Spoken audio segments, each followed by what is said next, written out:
And syempre, kailangan meron dibang mga foods and drinks, pero mamaya na yon. Pero i-share ko sa inyo ito. Ayan, so ito ay water filter straw. So hindi ko muna siya open ha kasi mas okay nang nakasara siya. Pero ang maganda dito, ayan, bubuksan niyo lang siya. So halimbawa wala na kayo talagang tubig na makuhanan, tapos meron kayong madaanan ng mga lawa, ilog or kung ano man, or any source na mapagkukuhanan ng tubig. Malaking tulong to.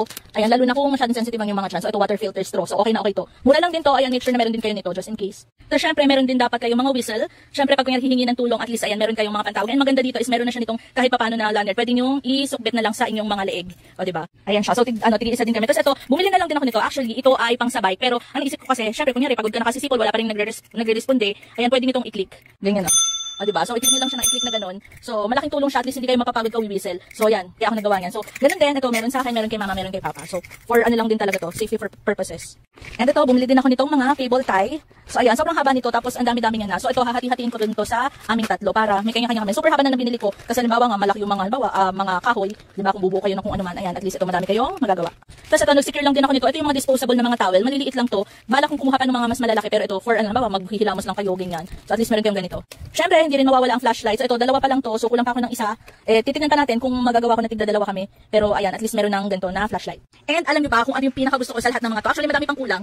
And naglilista pa ako. Actually, nilistahan ako dito. Ayan, nilistahan ako dito kasi nag-research na nga ako, ganyan. I-share ko din dito yung iba pang yung mga list para just in case na gusto niyo rin mag-prepare. At least meron kayong ready. Anyways, going back. So ayun, ito, bumili ako nitong mga energy bars. O diba? For sure yung ilan sa inyo is familiar na dito. Ito ata yung ginagamit sa mga military or yung mga kung ano man. Pero ayan yung ginagamit nila. Alam niyo kung bakit? Kasi ito ay high energy bar. So actually, may iba't ibang flavor to. Pero ang nakuha ko pa lang sa ngayon, ito multivitamin. So alam niyo kung bakit? Kasi ayan ang expiration niya. Girl, ang expiration niya ay 20 years. O, diba? 2044. So, actually, 19 years na lang, diba? Kasi 2025 na lang. Pero, anyways, ayun nga, 2044. So, ito, just in case lang naman to. So, ang ginawa ko dito ay tigda-dalawa kami. So, dalawa sa akin, dalawa kay mama, tapos dalawa kay papa. So, imagine niyo na yung shelf life niya pa lang, diba? Sulit na kayo. 90 pesos or 80 to 90 pesos lang nung nabili ko to. Tapos, may iba't ibang flavor pa siya. Parating pa lang yung iba kong flavor na nabili. Pero, ayun nga, high energy bar. So, halimbawa, wala na talaga kayong makakain. Ito, malaking tulong tong ganito. Tapos, yun nga, given na yung shelf life niya ay 20 years. O, diba? So, kung hindi man mangyayari kung ano man yung pinagpe-prepare natin ngayon, at least, o diba, may naka-ready. So, pwede nyo papakin din. Pero since yun nga, malaking tulong to. Meron siyang peanut, meron siyang chocolate, meron siyang coffee, may salty. Basta yun, may iba pa. Basta ipapakita ko sa inyo once na dumating na. Pero sa ngayon, ito, tigdadalawa kami nitong multivitamin na energy bar.